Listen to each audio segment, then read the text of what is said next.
ప్రార్థన చేసుకుందాం. మోకరించండి. మహాపరిశుద్ధుడవైన మా తండ్రి, మహోన్నతుడా, మీకు వందనాలు చెల్లిస్తున్నాం. అయా, మమ్మలను గత కాలమంతయు కాచి కాపాడి మీ రెక్కల నీడలో భద్రపరిచారు. మీకు స్తోత్రాలు. మీ సన్నిధానములో నీ పాదాల చెంత ధ్యానించడానికి, స్తుతించడానికి, ఆరాధించడానికి మాకిచ్చిన గొప్ప సమయాన్ని బట్టి వందనాలు. ప్రభువా, నీ పరిశుద్ధ సన్నిధిలో మీ మందిర ఆవరణములో ప్రభువా మమ్మల్ని నిలిపి అక్టోబర్ నెలలో ఈ 4వ ఆదివారం నీ పరిశుద్ధ పాదాల చెంతకు నడిపించారు. స్తోత్రాలు, వందనాలు, స్తుతులు మీకు చెల్లించుచున్నాం తండ్రి. అయా, ఈ ప్రత్యేక సమయమందు వాక్యములోనికి వెళ్ళుచు ఉండగా మీ ఆత్మచేత మమ్మల్ని బలపరచని స్వామి. మీ సన్నిధిని మాతో ఉంచండి ప్రభువా. మాట్లాడుచున్నది మీరు కాదు, నేనే అని సెలవిచ్చారు గనుక అయా, మీరు మాట్లాడి మహిమనుందండి. మీ వాక్యపు వెలుగుతో మా హృదయాలను వెలిగించి మహిమ, ఘనత, ప్రభావం పొందుమని యేసు నామమున అడుగుచున్నాము తండ్రి. ఆమేన్. కూర్చుందాం. దేవుని వాక్యం చదువుకుందాం. యెషయా గ్రంథము 12వ అధ్యాయము 3వ వచనాన్ని చదువుకుందాం. కావున మీరు ఆనందింపబడి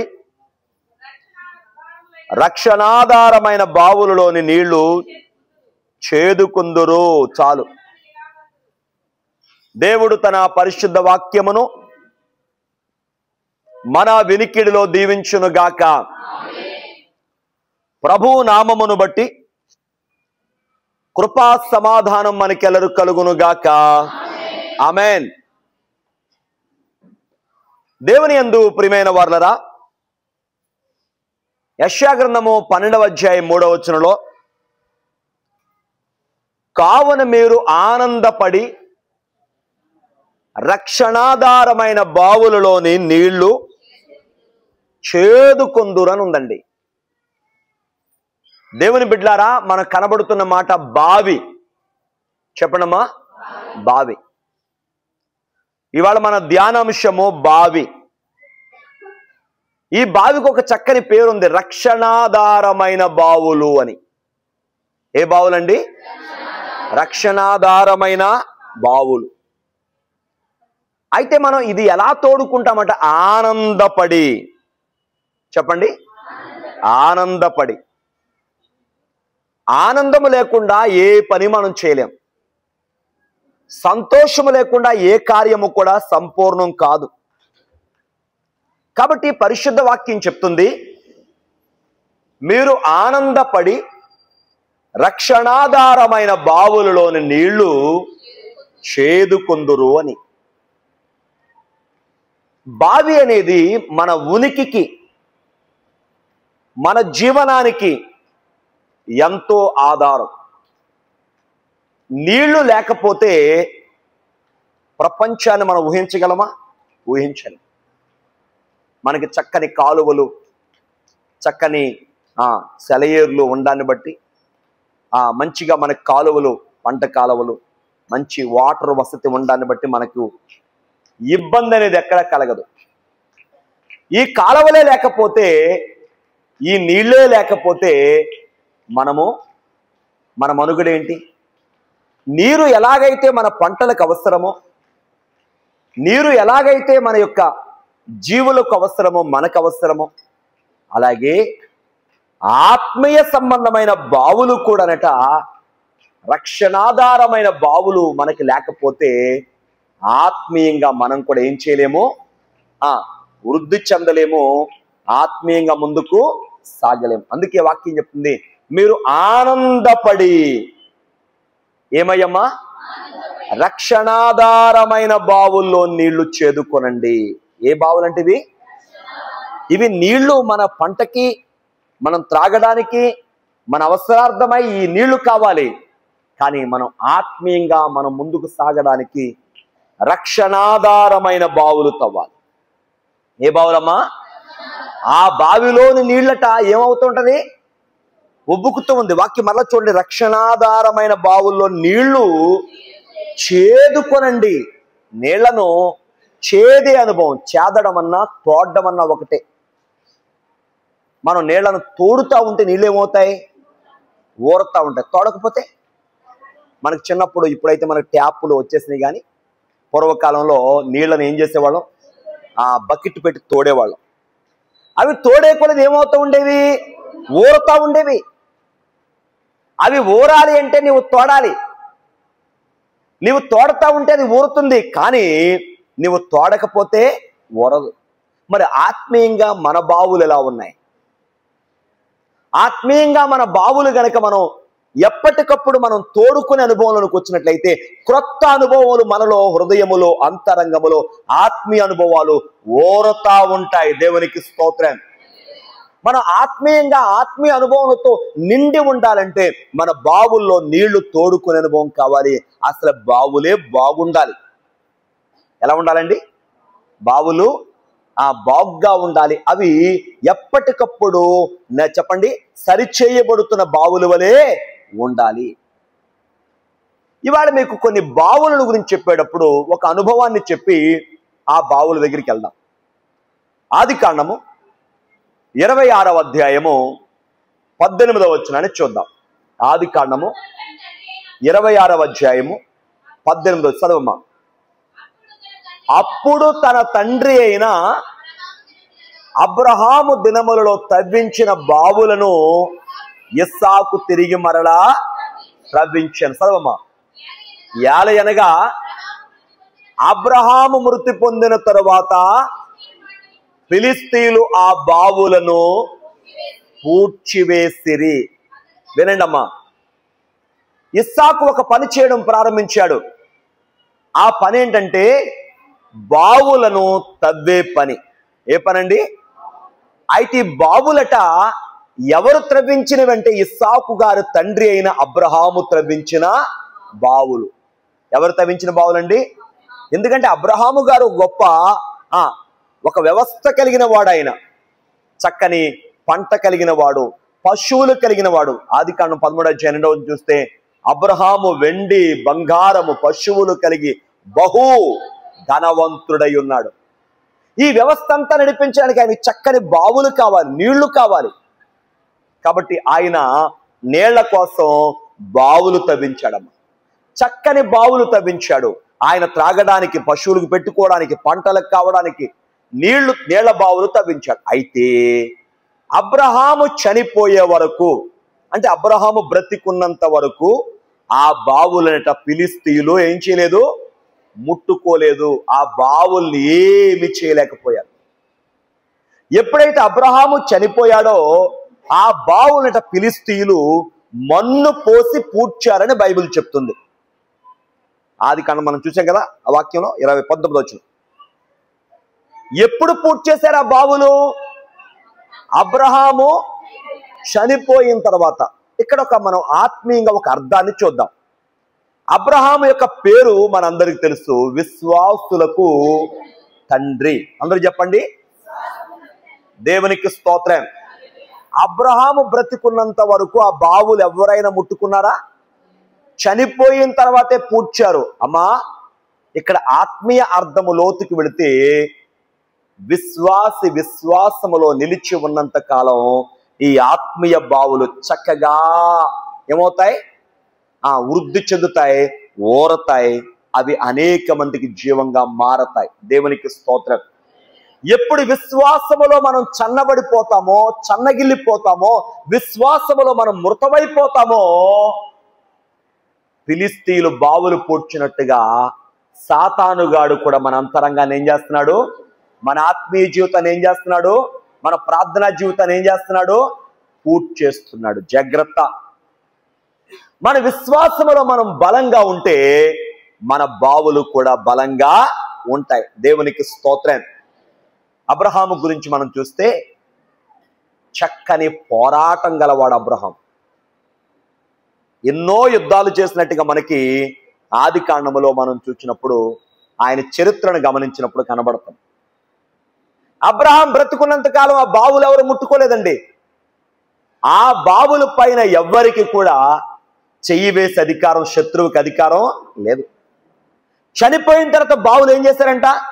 ఫిలిస్తీయులు మన్ను పోసి పూర్తి చేశారు. అయితే ఇస్సాకు ఏం చేశాడంటే ఆ బావులన్నీ త్రవ్వడం ప్రారంభించాడు. దేవునికి స్తోత్రం.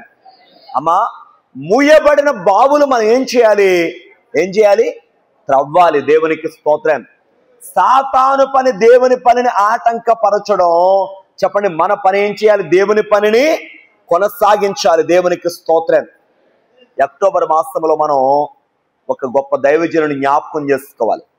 ఆయనే డాక్టర్ మార్టిన్ లూథర్ గారు. ఎవరమ్మా చెప్పండమ్మా? డాక్టర్ మార్టిన్ లూథర్ గారు. ఈయన జర్మనీ దేశస్థుడు. ఈయన గొప్ప విప్లవాన్ని తీసుకొచ్చాడు, గొప్ప ఉద్యమాన్ని తీసుకొచ్చాడు సంఘములో. ఏంటి ఆ ఉద్యమం అంటే, బైబిల్ అందరూ చదవకూడదని ఆ కాలములో ఉన్నటువంటి ఆ భయంకరమైన ఆచారాన్ని ఆయన ఎదిరించి నిలబడి ఇవాళ మనందరి చేతిలో బైబిల్ ఉండడానికి ఆ మహనీయుడు చేసిన త్యాగం, గొప్ప త్యాగం జ్ఞాపకం చేసుకుందాం. దేవునికి మహిమ కలుగును గాక. దేవుడు తన సంఘములో ఆయా వారిని ఇదిగో బావులు తవ్వడానికి, మూయబడినటువంటి ఆ యొక్క ప్రతి విధమైన ఆత్మ సంబంధమైనటువంటి మరి ఏదైతే సాతానుడు మూసేస్తున్నాడో అవన్నీ కూడా తిరిగి తవ్వడానికి, తిరిగి సరిచేయడానికి దేవుడు ఆయా వారిని ఏర్పాటు చేస్తున్నాడు.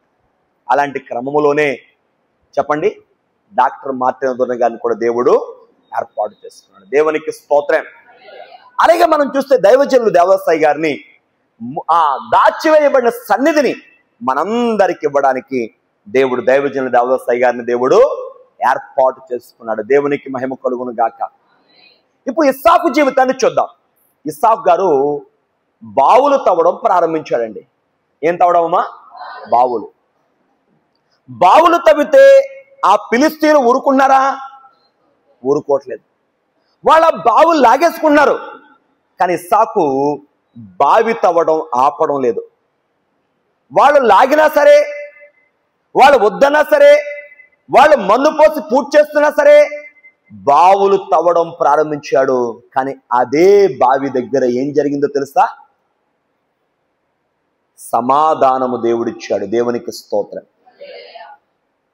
ఆయన ఒకవేళ వాళ్ళు ఆపమంటే ఆగిపోతే, ఇవాళ చాలా మంది మన భక్తి జీవితాన్ని, మన విశ్వాస జీవితాన్ని, ప్రార్థనా జీవితాన్ని అడ్డగించడానికి సాతానుడు రకరకాల మనుషుల చేత మనకి అనేక రకాల అడ్డులు పెడతా ఉంటాడు.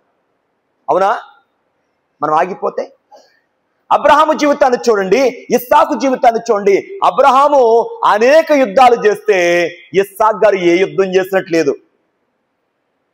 యుద్ధాల ద్వారా అబ్రహాముకు దేవునికి మహిమ తెస్తే ఇస్సాకు తన జీవితంలో విధేయత ద్వారా దేవునికి మహిమ తెచ్చాడు. ఎవరిని ఏ సమయంలో ఎలా వాడుకోవాలో అది ఎవరి చిత్తం అండి? దేవుని చిత్తం. అందరికి ఒకే తలాంతు కాదు. ఎవరి తలాంతు వారిదే. ఒకరి తలాంతును చూసి మనం బాధపడడానికి అవకాశమో లేదు. నీ తలాంతు ద్వారా దేవుని మహిమపరచు. అబ్రహాము తలాంతు ఏంటంటే ఆయన పోరాట యోధుడు. అనేక యుద్ధాలు చేశాడు. ఇస్సాకు తలాంతు ఏంటంటే ఈయన విధేయతకు మరొక పేరు. అబ్రహాము పోరాటం ద్వారా మహిమ తెచ్చుకుంటే దేవుడు, ఇస్సాకు విధేయత ద్వారా దేవుడు మహిమ తెచ్చుకున్నాడు. యాకోబు ప్రయాణాల ద్వారా కూడా దేవుడు మహిమ తెచ్చుకున్నాడు. ఎవరి ద్వారా ఏ విధంగా మహిమ తెచ్చుకోవాలో అది ఎవరు తెలుసండి? చెప్పాలి. దేవునికి తెలుసు. దేవునికి స్తోత్రం. ఇస్సాకు బావి తవ్వడం ప్రారంభించాడు. మీరు ఆ 18వ వచనం కాడిని చూస్తే కిందకి, ఇస్సాకు తవ్విన బావులు ఎషేకు, షిత్నా అనే బావులు తవ్వాడు 2 ముందుగా. వీటికి వారు గొడవ పడ్డారండి. ఎవరు? ఫిలిస్తీయులు. ఈ బావి మాదే, ఈ భూమి మాదే అని గొడవ పడితే, చెప్పండి ఇక్కడ ఉండొద్దు వెళ్ళిపో అని చెప్పి ఇస్సాకుని అంటుంటే ఇస్సాకు ప్రయత్నం మాత్రం ఆగలేదండి. వాళ్ళు ఎన్ని ఇబ్బందులు పరిచినా మరొక బావి తవ్వాడు. దాని పేరే రెహబోతు. అందరూ చెప్పండి, రెహబోతు. దేవునికి స్తోత్రం. అక్కడ దేవుడట ఆయనకి అభివృద్ధినిచ్చాడని ఉంది వాక్యంలో. ఏమిచ్చాడమ్మా? దేన్ని చూచి గొడవ పడ్డారో దాని దగ్గరే అభివృద్ధి వచ్చింది. సంగమా, అర్థం చేసుకోండి. మన ఆత్మీయ జీవితంలో అనేకమైనటువంటి అవాంతరాలు వస్తున్నాయి. కానీ అభివృద్ధి రావాలంటే మన ప్రార్థనా జీవితమే, మన ఆత్మీయ జీవితం. ఎందుకంటే అభివృద్ధిని చూచి వారవలేని సాతానుడు ఇస్సాకు అభివృద్ధిని చూచి ఎలా అడ్డుకోవాలనుకున్నాడో, కానీ అదే బావి దగ్గర ఎలాంటి అభివృద్ధి చూచాడో మన జీవితంలో కూడా అనేక అవాంతరాలు వస్తున్నాయి. అవాంతరాలు అధిగమించి వెళదాం. దేవుడిచ్చే అభివృద్ధి ఇస్సాకు చూసినట్టుగా మనము చూస్తాం. నమ్మిన వారు స్తోత్రం చెప్తారా? హల్లెలూయా. ఇస్సాకు ఆగిపోలేదండి, దేవునిలో సాగాడు. ఆ బావులు త్రవ్వే విషయంలో ఒక చక్కని సమర్పణ కలిగి వెళ్ళాడు. ఇవాళ మన వాక్యాంశం ఏంటంటే బైర్షెబ అనండమ్మా, గట్టిగా చెప్పండి. బైర్షెబ, గట్టిగా. ఈ బైర్షెబ అది కూడా బావే. ఈ బైర్షెబ అనే బావికి అర్థం ఏంటంటే, బైర్ అంటే బావి, షాబా అంటే సమాధానము. చెప్పండమ్మా, చెప్పండి. సమాధానపు బావి. ఇవాళ ముగ్గురు వ్యక్తులు చూపిస్తాను. వాళ్ళ ఎవరో కాదు, అబ్రహాము, ఇస్సాకు, యాకోబు. ఈ బైర్షెబా బావి దగ్గర శాంతి లేక సమాధానాన్ని పొందినవాడు అబ్రహాము. అందరూ చెప్పండి, ఎవరు ఏం పొందాడమ్మా? శాంతి లేక సమాధానం. ఈ బైర్షెబా బావి దగ్గర దేవుని దర్శనం పొందినవాడు ఇస్సాకు. చెప్పండి, ఏం పొందాడు? దేవుని దర్శనం. ఈ బైర్షెబా బావి దగ్గర విశ్వాసమును సమకూర్చుకున్నాడు యాకోబు. అందుకే 3 పేర్లు పెట్టుకుందాం. సమాధాన స్థలం. మీరు అంటారని నేను అంటున్నాను మెల్లగా, మీ నోటి నుంచి ఎక్కడ నోటి మాట రావట్లేదు, ముత్యాలు కింద రాలిపోతాయి అనుకుంటున్నారేమో. అమ్మా చెప్పండి. సమాధాన స్థలం, దర్శనపు స్థలం, విశ్వాస స్థలం. మళ్ళా చెప్తారా? సమాధాన స్థలం, దర్శనపు స్థలం, విశ్వాస స్థలం. ఈ 3 ప్లేస్ మారలేదు. మనుష్యులు మార్పు వచ్చింది, దేవుని కార్యాలు మారలేదు. అంటే దేవుడు చేసే కార్యం చెప్పండి సంపూర్ణ సమాధానముతో, సంపూర్ణమైన దీవెనతో వారిని నడిపించింది. స్థలం బైర్షెబ. ఇప్పుడు మనం వాక్యంలోకి వెళ్దాం. అబ్రహాం గురించి ముందు చెప్పుకున్నాం కదా. ఈ బావి ఏం చూపిస్తుందమ్మా? అబ్రహాం దగ్గర మర్చిపోయారా? శాంతి. ఏంటమ్మా? సమాధానం. అబ్రహాం జీవితం చూడండి, 14వ అధ్యాయం, 15వ అధ్యాయం. చాలా పోరాటాలు ఉంటాయండి. అబ్రహాం చాలా యుద్ధాలు చేశాడు. 21వ అధ్యాయంలో ఈ బైర్షెబ బావి దగ్గర పొందిన సమాధానం మరలా అబ్రహాం ఎక్కడ యుద్ధం చేసినట్లేదు. మీరు చూసుకోండి చరిత్ర. 12వ అధ్యాయం నుంచి 20వ అధ్యాయం దాకా కొన్ని యుద్ధాలు అబ్రహాము చేశాడు. కానీ 21వ అధ్యాయంలో ఈ బైర్షెబ బావి దగ్గర పొందిన శాంతి అతని జీవితాన్ని మార్చేసింది. దేవునికి స్తోత్రం. శాంతి లేక సమాధానం. అమ్మ ఇవాళ మనిషికి అన్నీ ఉండొచ్చండి, ఎన్నో ఉండొచ్చు, కానీ ఏమీ లేదు. హృదయంలో ఏమి లేదండి? సమాధానము లేని పరిస్థితులు. ఎన్నున్నా ఏమున్నా సమాధానము లేకపోతే చెప్పండమ్మా అంతా వ్యర్థమే కదా. కాబట్టి ఏం కావాలి మనకి? సమాధానం కావాలి. యేసు ప్రభువు ఏమన్నా చూద్దాం ఒకసారి. యోహాను సువార్త 14:27 చూద్దాం ఒకసారి. యోహాను సువార్త 14:27. ఈ మాట అందరూ చెప్పండి. శాంతిని మీకు అనుగ్రహించి వెళ్ళుచున్నాను. నా శాంతిని మీకు అనుగ్రహించి వెళ్ళుచున్నాను. దేవునికి స్తోత్రం. ఏంటమ్మా? శాంతిని మీకు, ఇది నా శాంతి అననమ్మా. ఎవరి శాంతి అంట? ప్రభు ఇచ్చే శాంతి, ప్రభు ఇచ్చే సమాధానం. మన ప్రభు దేనికి కర్త? సమాధానానికి కర్త. ఆయన పేరులో కూడా ఒక పేరు ఉంది, షాలేము రాజు. హెబ్రీ పత్రిక 7వ అధ్యాయం తీసుకుంటే ఆదికాండం 14వ అధ్యాయం చూస్తాం కదా, ఆ షాలేము రాజు అనే పేరు. ఆ షాలేము రాజుకి అర్థం ఇచ్చాడు హెబ్రీ పత్రిక 7వ అధ్యాయంలో. షాలేము రాజు అంటే అర్థం ఏంటంటే శాంతి రాజు, సమాధానపు రాజు అని అర్థమిచ్చునట్టి షాలేము రాజట. ఎంత చక్కని మాట అండి. మన ప్రభు ఎవరు? శాంతికి రాజు, సమాధానానికి రాజు. అమ్మా, ఇవాళ ప్రపంచంలో ఏ రాజ్యం తీసుకోండి, ప్రపంచంలో ఏ దేశమైనా తీసుకోండి, మీరు ఏ దేశాన్నైనా చూడండి, యుద్ధాలు చేయడానికి రెడీగా ఉన్నాయి. ఎందుకని? అవతల వచ్చి మనల్ని ఎక్కడ కొడతాడో అని చెప్పి మనల్ని మనం ప్రొటెక్ట్ చేసుకోవాలనే ఉద్దేశంతో అనేకమైన రకరకాల గొప్ప యుద్ధాయుధాలు, అణుబాంబులు వంటి బాంబులు తయారు చేసుకుని రెడీగా పెట్టుకున్న మనందరం కూడా అన్ని దేశాలకు ఉన్నాయి. ఇది ఒక్కసారి ఊహించుకోండి. ఒకేసారి గనక ఈ బాంబులన్నీ ప్రపంచం మీద ప్రయోగిస్తే, మనుషుల మీద ప్రయోగిస్తే, మనుషులం కాదు, భూమి మీద పచ్చగడ్డి కూడా మొలవడానికి కొన్నేళ్లు పడద్దు. మనిషి వినాశనానికి పునాది వేసుకుంటున్నాడు. అభివృద్ధి అని చెప్పుకుంటూ మనం ఏం చేసుకుంటున్నాం? అనేకమైనటువంటి గొడవలకు లేక అనేకమైన యుద్ధాలకు కారణమైన ఎన్నో మనం సృష్టించుకున్నాం. కానీ ప్రభుత్వ శాంతి యుద్ధములు చేయలేని పని ఏం చేస్తామా? శాంతి చేస్తాం. ప్రభువే శాంతి. అబ్రహాము గురించి ఒకసారి మనం చూద్దాం. ఆదికాండము 20వ అధ్యాయం 30వ వచనం.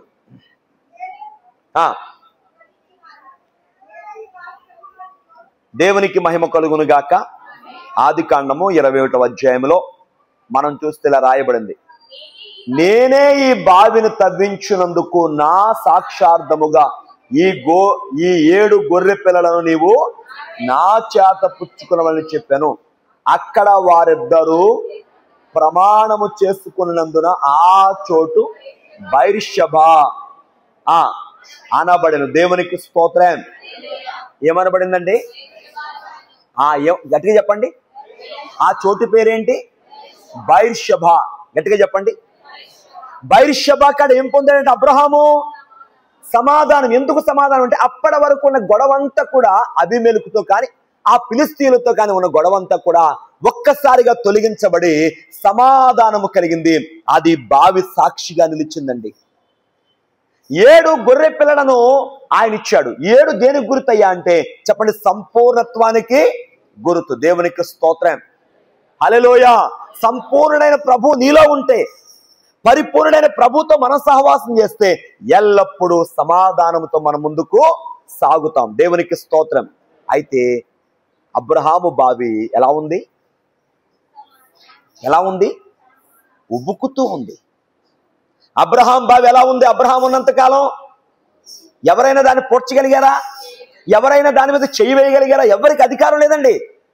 అబ్రహాము బావులు ఎవరు ముట్టుకోలేకపోయారు. అదే మనం చూస్తున్నాం కదా. ఆదికాండం 26:19 వచ్చినాడు. అబ్రహాము బ్రతికున్నంత వరకు ఆ బావులు ఎవరు కూడా పోడ్చలేదట. అమ్మా, నీకు దేవుడిచ్చే సమాధానం కావాలంటే బైర్షెబా వంటి మన అనుభవం, ఆ బావి అనుభవం ఎలా ఉంది? ఉబ్బుకుతా ఉందా? లేక దేవుని సహవాసం లేక, సన్నిధి లేక, ప్రార్థన లేక మన బావులు మూయబడ్డాయా? ఈ అక్టోబర్ మాసంలో, ఈ దిద్దుబాటు మాసంలో మనల్ని మనం దిద్దుకోవాలి, మనల్ని మనమే సరి చేసుకోవాలి. అబ్రహామే తవ్వించాడు ఆ బావి. నేనే అన్నాడు. చూడండి అక్కడ, నేనే ఈ బావిని, నీకు నీవే, నీ మట్టుకు నీవే నీ బావిని సరిచేసుకో, నీ హృదయాన్ని సరిచేసుకో. అప్పుడు దేవుడిచ్చే సమాధానం మన ఇంటిని, మన కుటుంబాన్ని, మనల్ని ఏలుతూ ఉంటుంది. దేవునికి మహిమ కలుగును గాక. నా చిన్నప్పుడు నూతులకి ఎల్లేస్తారనేవారు. నేను అనుకునేవాడు, చిన్నతనం కదా మనకు అర్థం కాక, ఎల్ల గోడకేయాలి కదా, నూతికి ఏంటి అనుకునేవాడు నేను. తర్వాత కొంతకాలం తెలిసింది అది ఏంటన్నమాట. ఆ నూతులో పేరుకుపోయిన బురద లాంటిది, కొంచెం ఏదైనా వ్యర్థమైంది ఏదైనా ఉంటుంది, వేసి ఏం చేసేవారనమా, తీసేస్తే మంచి జలం వచ్చేది. నీళ్ళు ఊలు వాసన వచ్చేది కాదు. అంటే మంచిగా రావడానికి ఏం చేయాలి? అక్కడ ఆ బావిని వాడుతున్న బావే. అయ్యా, నేను బాగానే ఉన్నాను కదా, నేను ప్రార్థన చేసుకున్నాను కదా. లేదు లేదు, నిన్ను నువ్వు సరి చేసుకోమని వాక్యం చెప్తుంది. అమ్మా, లోకానికి మనకి తేడా ఏంటంటే, లోకము అందరికీ పేర్లడద్ది, వాళ్ళలో వీళ్ళలో మన తప్పులు ఉంచుద్ది. మరి ప్రభు బిడ్డగా నీవేం చేయాలి? నీవెవరికి పేరెట్టక అధికారం లేదు. మనల్ని మనం ఏం చేయాలి? సరి చేసుకుని, సరి చూచుకుంటూ ముందుకు సాగుదాం. దేవునికి స్తోత్రం. ఒక్క వచనం చదవండి, ముందుకెళ్ళిపోదాం. రోమపత్రిక 5వ అధ్యాయం మొదటి వచనం. రోమపత్రిక 5వ అధ్యాయం మొదటి వచనం. కాబట్టి విశ్వాస మూలమున, ఏ మూలంగా అమ్మా? మనము ఏదో దేవునికి ఇచ్చినందుకు నీతిమంతులం కాదు, జ్ఞానవంతులు నీతిమంతులం కాదు, తెలివైన వారమని నీతిమంతులం కాదు, మనము లేకపోతే అన్ని మనకు తెలుసు, బైబిల్ చాలాసార్లు చదివి అన్ని నీతిమంతులం కాదు. దేని మూలంగా నీతిమంతులమయ్యాం? అందుకే ఎఫెసీ పత్రిక 2:8 ఒక మాట ఉంటుంది, మీరు విశ్వాసము ద్వారా కృపచేత రక్షించబడ్డారు, ఇది మీ వలన కలిగింది కాదు, దేవుని వరం అని చెప్పాడు అక్కడ. మన విశ్వాసము ద్వారా నీతిమంతులమయ్యాం. చదవండి. తీర్చబడి మన ప్రభు అయిన యేసుక్రీస్తు ద్వారా దేవునితో, ఎవరితోనంట? దేవునితో సమాధానము కలిగి. దేవునికి స్తోత్రం. ఇక్కడ ఒక్క మీకు చిన్న వివరణ ఇవ్వాలి. దేవునితో సమాధానం. అమ్మా, మనం ఒక్కసారి ఆదికాండంలోకి వెళ్తే, ఆదాము ఎప్పుడైతే దేవుడు తినవద్దన్న ఫలం తిన్నాడో, దేవుడు ఆదామవలను ఏదేను తోట నుంచి వెళ్ళగొట్టి ఆ జీవవృక్షానికి వెళ్లే మార్గం ఏదైతే ఉందో దానికట ఖడ్గజ్వాలలు కాపలాగా పెట్టాడని ఆదికాండం 3:24 చూస్తుంది. యెషయా గ్రంథం 59వ అధ్యాయం మొదటి వచనం ఏం చెప్తుంది తెలుసా?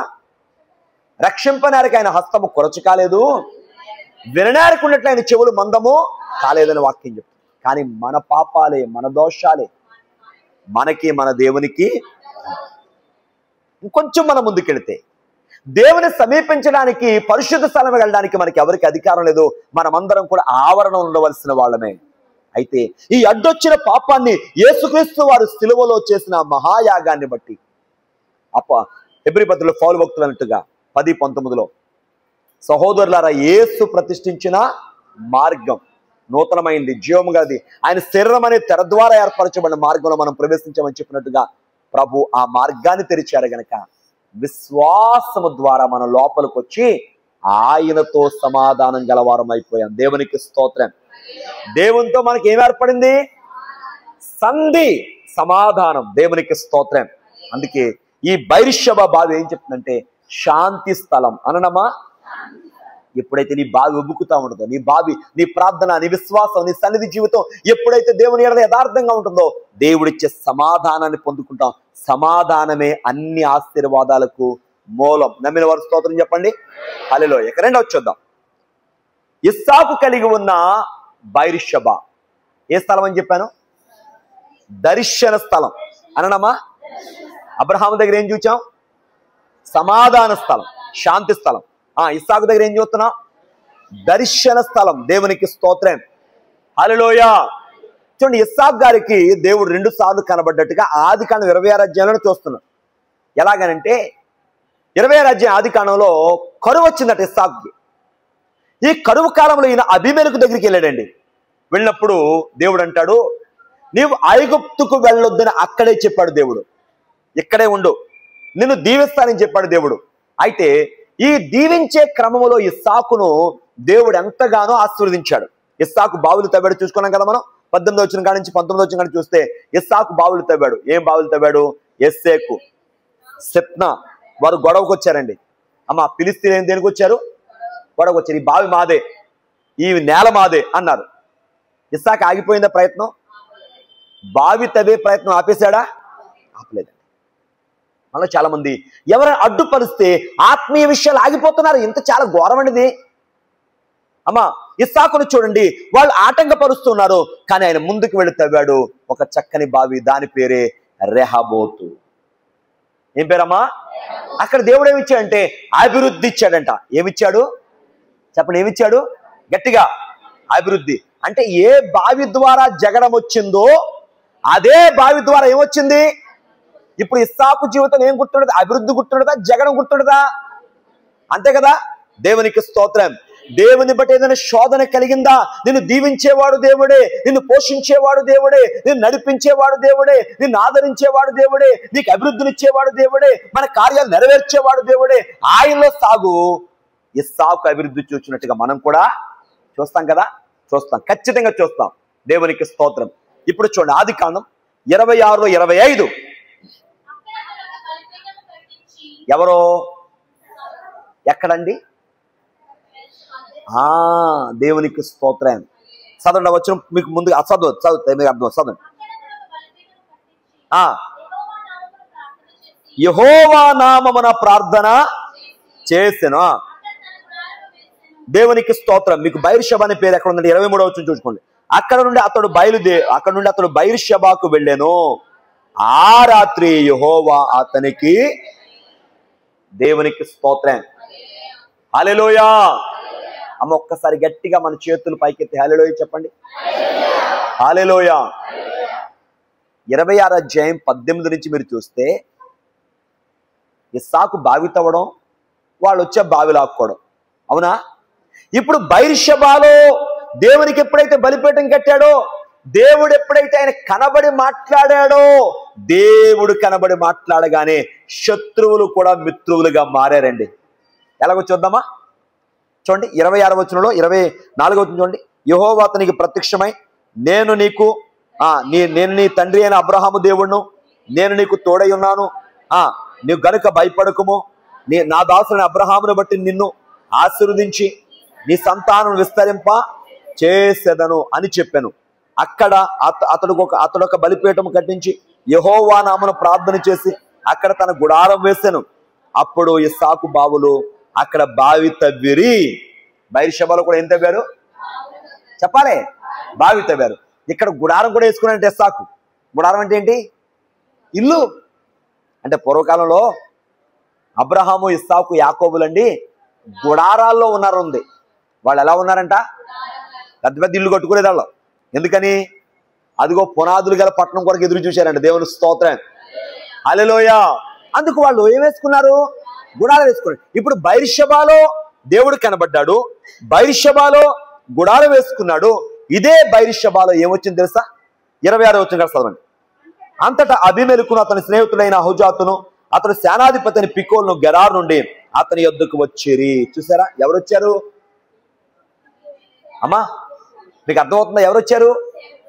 ఎవరి దగ్గరికైతే సహాయానికి మొదటి వచనం వెళ్ళాడు, అది 26వ అధ్యాయం మొదటి వచనం వెళ్ళాడో, 26వ వచనం వచ్చేటప్పటికి ఆ రాజునే దేవుడి ఇస్సాకు దగ్గరికి తీసుకొచ్చాడు. ఎంత గొప్ప కార్యమో చూడండి. ఎందుకంటే ఇస్సాకు దేవుని ఎడల ఆయనకున్న విధేయత, దేవుని పనిలో దేవుని విశ్వాసంలో యథార్థంగా ముందుకెళ్ళాడు ఇస్సాకు. అందుకే వాళ్ళ ముగ్గురు వచ్చారు. ఈ ముగ్గురు సామాన్యులు కాదు. రాజు, సేనాధిపతి, రాజుగారి స్నేహితుడు. వచ్చేమన్నారు తెలుసా? ఓ ఇస్సాకు, నీవు దేవుని వలన దీవించబడ్డావయ్యా. ఎవరి వలన? దేవుని వలన దీవించబడ్డావు. ఇదిగో ఇంకో మాట చెప్తున్నారు వాళ్ళు. ఇస్సాకు, నీవు ఈ దేశమంతా నీదే. నువ్వు శత్రువులతో కలొద్దే. శత్రువు మన మీదకి వస్తే మనమందరం కలిసి యుద్ధానికి వెళదాం. ఎక్కడ గొడవ పడ్డారో ఇస్సాకు మీద, అక్కడే దేవుడు ఏమిచ్చాడమ్మా? సమాధానం ఇచ్చాడు. చెప్పండి గట్టిగా. అయితే ఈ స్థలానికి ఏం పేరు పెట్టుకున్నాం? దర్శన స్థలం. చెప్పండమ్మా. దేవుని దర్శనం ద్వారా ఏమొచ్చింది? ఇస్సాకి సమాధానం వచ్చింది. యుద్ధం చేయకుండా సమాధానం వచ్చిందండి. దేవునికి స్తోత్రం. దేవుడు మాట్లాడితే సమాధానమే. అవునా కదా? అవును, ఆయన మాట్లాడితే సమాధానం. అందుకే ఇక్కడ దేవుని దర్శనాన్ని ఎవరు పొందారు? ఇస్సాకు. అమ్మా, నీ హృదయపు విధానం, నీ భావి అనగా నీ ప్రార్థనా విధానం, నీ సహవాస విధానం ఎప్పుడు నీవు సరి చేసుకుంటే దేవుడు ఇస్సాకు కనబడమే కాదు, మనకు కనబడి మనతో ఆయన మాట్లాడతాడు. దేవుని దర్శనం మనకు కావాలి. చూడండి ఒకసారి కీర్తన గ్రంథము 63వ కీర్తన 2వ వచనం, మొదటి వచనం 2వ వచనం. కీర్తన 63లో మొదటి వచనం. దేవా నా దేవుడవు నీవే. ఎప్పుడంటండి? దేవునికి స్తోత్రం. అందరూ చెప్పండి. దేవా నా దేవుడవు నీవే, వేకువనే నిన్ను వెతికెదను. ఎప్పుడు వెతకాలి దేవుని మనం? చెప్పండి. ఎంతమంది సూర్యుడు ఉదయించుకుని లేపుతారు? అమ్మా చాలా కష్టం. అవునా? చాలా తక్కువ చేతులు లేచినాయి. అంటే ఎందుకనంటే మనకు ఒకటి అలవాటు అయిపోయింది. ఏంటి అలవాటు?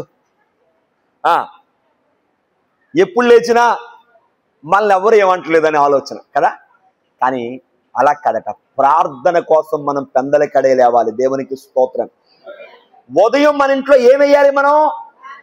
ప్రార్థనా ధూపము. అందరూ చెప్పండి గట్టిగా. దేవునికి స్తోత్రం. హల్లెలూయా. అమ్మ ఇక్కడ చూడండి ఎంత అద్భుతంగా అన్నాడు. దేవా నా దేవుడవు నీవే, వేకువనే నిన్ను నేను వెతికదా. చదవండమ్మా అందరి మాట చెప్పండి నాతో. నీ బలమును నీ ప్రభావమును చూడవలెనని నీ పరిశుద్ధ ఆలయము తట్టు నేనెంతో ఆశతో కనిపెట్టుచున్నాను. ఏం చూడాలి నేను? నీ బలాన్ని చూడాలి, నీ ప్రభావాన్ని చూడాలి. అయ్యా నీ పరిశుద్ధ ఆలయముతో ఆశ. ఇదిగో ఆశే ఒక బావి. అమ్మా మనలో ఆశ సన్నగిలిపోతుంది ఇవాళ, విశ్వాసం సన్నగిలిపోతుంది ఇవాళ, మన ప్రార్థనా జీవితం సన్నగిలిపోతుంది. దేవుని దర్శనం కావాలంటే ఎలాగా?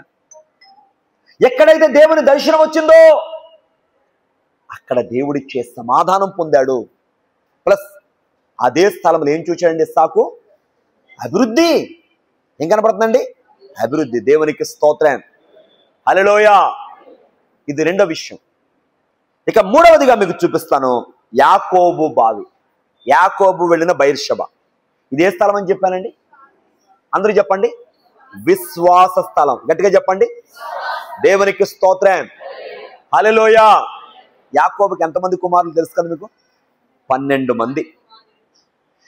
12 మందిలో 11వ వాని పేరు చెప్పండి, ఫలించడి కొమ్మైన యేసేబు. ఎవరమ్మా? యేసేబు గారు. దేవునికి స్తోత్రం. ఇది చిన్నప్పటి నుంచి చక్కగా ప్రార్థనలో, భక్తిలో, పరిశుద్ధతలో యథార్థంగా ఎదుగుతూ దేవుని దర్శనాలు పొందుకున్నవాడు ఎవరో? ఆయన యేసేబు గారు. అయితే ఈ దర్శనాలు వెళ్ళి తండ్రికి చెప్పేవాడు, అన్నగారులకి చెప్పేవాడు. వాళ్ళకి అందరికి కోపం వచ్చేస్తూ ఉండేది. వాళ్ళందరూ గుండెలు మండిపోతూ ఉండేవి. ఈడేంటంటే మన మీద ఏమవుతాడట? పెత్తందారు అవుతాడంట అని. అమ్మ దేవుడు చూపింది జరుగుద్ది. మనం ఎన్ననేసుకున్నా ఏమనేసుకున్నా చెప్పండి, మన కోపాలు తాపాలు అవే మిగులుతాయి తప్ప దేవుని పని ఆగుద్దా? ఆగనే ఆగదు. దేవుని పని సాగిపోతుంది. దేవునికి మహిమ కలుగును గాక. అయితే ఈ అన్నదమ్ములందరూ అతని మీద కక్ష పెట్టుకున్నారండి.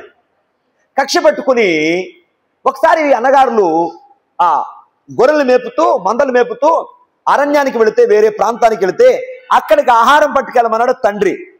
తండ్రి పట్టుకెళ్ళమంటే ఆ తండ్రికి ఏం చెప్తున్నాడు యేసేబు అంటే? మంచిది అని పని ప్రారంభించాడు.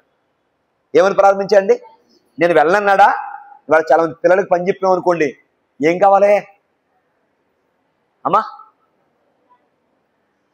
కుట్టికాడికి వెళ్ళి ఏదైనా ఒక వస్తువు తేరా బాబు అన్నాం అనుకోండి, ముందేం కావాలి? సరే దేవుని స్తోత్రం, పని చెప్తే చాలు. అలా అయిపోయింది ఈ రోజుల్లో. ఒకప్పుడు పెద్దలకి పిల్లలు భయపడేవారు, ఇప్పుడు పిల్లలకి రివర్స్. చూసారా ఎలా అయిపోయిందో? కానీ యేసేబు గారు అలాంటి మంచిది తండ్రి అని బయలుదేరాడు. బయలుదేరిన తర్వాత మొత్తం మీద వెతుక్కుంటూ ఆ యొక్క ప్రాంతానికి వెళ్ళాడు. ఆహారం పట్టుకొచ్చాడండి. వాళ్ళు ఏం చేస్తే తెలుసా ఇతన్ని? అమ్మా నీళ్లు లేని గోతులో చంపేద్దాం అనుకున్నారు. పెద్దోడు చెప్పాడు, చంపకండి రా బాబు, బాగోదు, ఆ రక్తాపరాధం మనకెందుకు అని గోతులో పడేద్దాం అంటే నీళ్లు లేని గోతులో పడేస్తారు.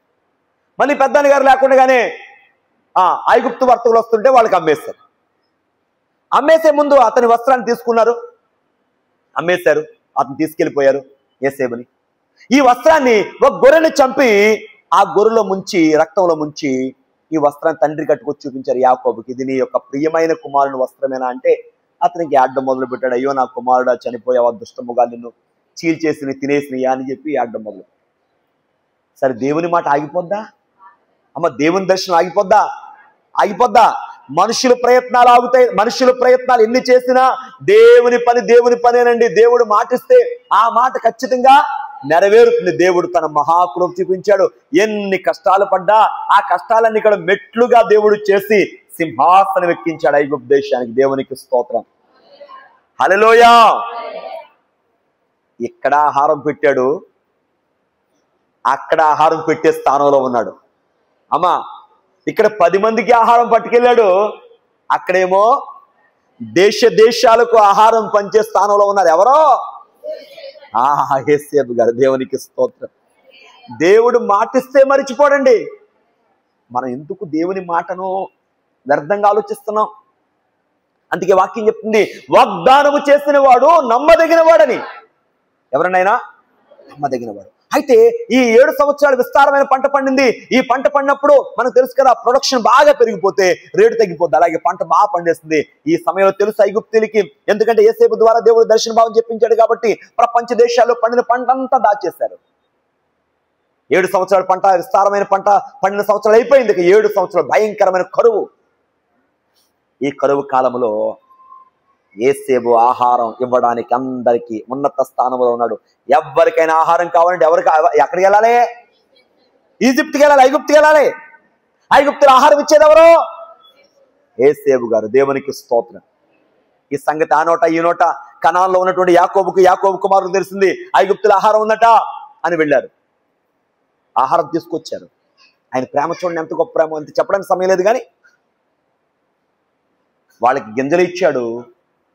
వాళ్ళ డబ్బులు కూడా వాళ్ళ యొక్క మూటల్లో పెట్టి పంపించేస్తారు. మర్నాడు మళ్ళా వెళ్ళారు ఆహారానికి. ఆ రెండవసారి వెళ్ళినప్పుడు చెప్పాడు, నేను ఎవరినో కాదు. ఎవరిని? మీరు అమ్మేసిన యోసేపుని. వాళ్ళు ఏం మాట్లాడాలని అర్థం కాలేదండి. నిర్ఘాంతపోయారు, నిశ్చేష్టులైపోయారు. తలకో దారికి పరిగెత్తుకెళ్ళిపోతున్నాడు. అప్పుడు అంటున్నాడు, నన్ను నమ్మినందుకు మీరేం బాధపడకండి. ఈ మాట కూడా ఆయనే ఓదారుస్తున్నాడు. చూసారా, మంచివాడు శ్రమ వచ్చినా తను తట్టుకోవడమే కాకుండా ఆ శ్రమ ఎవరు పరిచారో వాళ్ళు కూడా ఓదార్చగల శక్తి ఉంటుంది. యోసేపుని చూసి నేర్చుకున్నాం. మీరు నన్ను నమ్మినందుకు ఏం బాధపడకండి. కానీ ఇంకా కరువున్న సంవత్సరం 5 ఉన్నాయి. ఇప్పుడు 2 అయింది. ఇప్పటికి ఇంకెన్ని ఉన్నాయి? 5 సంవత్సరాలు కరువు రాబోతుంది. కాబట్టి తండ్రి అయిన యాకోబు గారిని, మా నాన్నగారిని, అలాగే మీ ఫ్యామిలీతో వచ్చేయండి అని చెప్పేసి కొన్ని బళ్ళు పంపించాడు. ఆహారంతో, వస్త్రాలతో చక్కని బళ్ళు పంపించాడు తండ్రికి, అన్నదమ్ములకి, అందరికి. తండ్రి దగ్గరికి వచ్చి 10 మంది 11 మంది, బెన్యామీను కూడా తీసుకెళ్లారు కదా రెండోసారి, చెప్పారు, నాన్న మన తమ్ముడైన యోసేపు గారు చచ్చిపోలేదు, ఐగుప్తు దేశంలో ప్రధానమంత్రిగా ఉన్నాడు అన్నాడండి. తండ్రికి నమ్ముద్దవుద్దా చెప్పండి? అప్పటికే 20 ఏళ్ళు, దగ్గరగా సుమారు 15 ఏళ్ళు కుమారుడు లేడని నిర్ణయానికి వచ్చేసాడు. ఇప్పుడు కుమారుడు ఉన్నాడు. అతను కూడా ఎలా ఉన్నాడు? ఐగుప్తు దేశానికి రాజు అంతటి స్థానంలో ఉన్నాడు. రాజు కాదు, ఇక రాజే యోసేపు. అమ్మ, మన దేశంలో ప్రధానమంత్రి, ఆ రాష్ట్రపతి ఎలా ఉంటారో ఇక్కడ ప్రధానమంత్రి స్థానం యోసేపు గారిది. అనగాని ఏం అర్థం కాలేదండి. అప్పుడు ఈయన ఎక్కడికి వెళ్ళాడు తెలుసా? దేవా, ఇది నిజమేనా? నేను ఐగుప్తు వెళ్ళనా అని చెప్పి అంటున్నప్పుడు అనే మాట తెలుసుకోవడానికి యాకోబు వెళ్ళిన స్థలమే బైర్షెబా. చూడండి, ఆదికాండము 46వ అధ్యాయం 1 నుంచి చదువుతాను. చూడండి. అప్పుడు ఇశ్రాయేలు తనకు కలిగినదంతయు తీసుకుని ప్రయాణమై బైర్షెబాకు వచ్చి తన తండ్రి అయిన ఇస్సాకు దేవునికి బలులర్పించాను. ఈ మాట చూడండి. అప్పుడు రాత్రి దర్శనమందు దేవుడు యాకోబు యాకోబు అని ఇశ్రాయేలును పిలిచెను. అందుకు అతడు చిత్తము ప్రభువా అనెను. ఆయన, నేనే దేవుడను, నీ తండ్రి దేవుడను, ఐగుప్తునకు వెళ్ళుటకు భయపడకు. ఏమంటున్నాడు దేవుడు? ఐగుప్తు వెళ్ళడానికి నీవు వెళ్ళు, వెళ్ళడానికి భయపడు. అక్కడ నిన్ను గొప్ప జనముగా చేసేదను. నేను ఐగుప్తునకు నీతో కూడా వచ్చేదను. అంతేకాదు, నేను నిశ్చయముగా నిన్ను తిరిగి తీసుకుని వచ్చేదను. ఈ మాట అందరికి కలిసి చదువుదామా? యోసేపు నీ కన్నుల మీద తన చెయ్యి నుంచునని సెలవీయగా. ఏమని సెలవిస్తున్నాడు చెప్పండి? మీకు అర్థమైందా? నీ కళ్ళ మీద ఎవరు చేతులు పెడతారు? ఏమైనా అర్థమైందా మీకు? కళ్ళ మీద చేతులు ఎప్పుడు పెడతారు? చనిపోయింది. యోసేపు చనిపోయాడు అనుకున్నావు కదా? లేదు లేదు, నీ మరణ దినమున నీ కళ్ళ మీద చేతులు పెట్టేది ఎవరు? చూసారు ఎక్కడ పొందాడు ఈ దర్శనం అండి? బైర్షెబాలో. అందుకే బైర్షెబా విశ్వాస స్థలమై ఉంది. వెంటనే చూడు, తర్వాత వచనం, యాకోబు లేచి ఐగుప్తు వెళ్ళిపోయినట్టుగా ఉంది. అవునా? యాకోబు ఎలా వెళ్ళాడు? విశ్వాసం వెళ్ళాడు. నేను ఎవరిని చూస్తాను అక్కడ చెప్పండి? నా కుమారుడైన యేసేబును. దేవునికి స్తోత్రం. మరి యేసేబు కన్నులు, యాకోబు కన్నుల మీద యేసేబు గారు ఏం పెట్టాడు? చేతులు పెట్టాడు. అంటే మరణ దినం వరకు తండ్రిని చూచుకున్నాడు.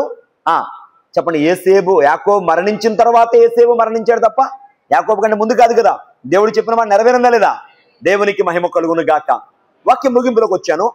యాకోబుకు ఆ స్థలం ఎలా ఉందమ్మా చెప్పాలి? విశ్వాస స్థలము. చెప్పండి గట్టిగా. అప్పటి వరకు అయోమయములో ఉన్నాడు. వెళ్ళాలా వెళ్ళకూడదా, ఒకవేళ చెప్పేది నిజమా కాదా, చచ్చిపోవడం చెప్పారు కదా, మరి దుష్టమొగలు తినేసినాయి అని చెప్పారు కదా ఎప్పుడో ఒకప్పుడు. ఇప్పుడు అదే బిడ్డ ఉన్నాడు, ప్లస్ ఐగుప్తు దేశానికి ప్రధానమంత్రిగా ఉన్నాడు అనే మాటలు ఈ తండ్రికి ఏమాత్రం కూడా నమ్మబుద్ధి కాలేదు. కానీ ఎవరు చెప్తే నమ్మాడండి?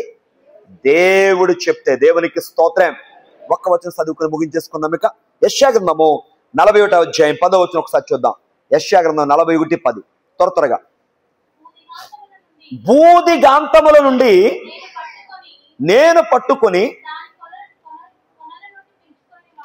దాని కొనల నుండి పిలుచుకొనిన వాడా,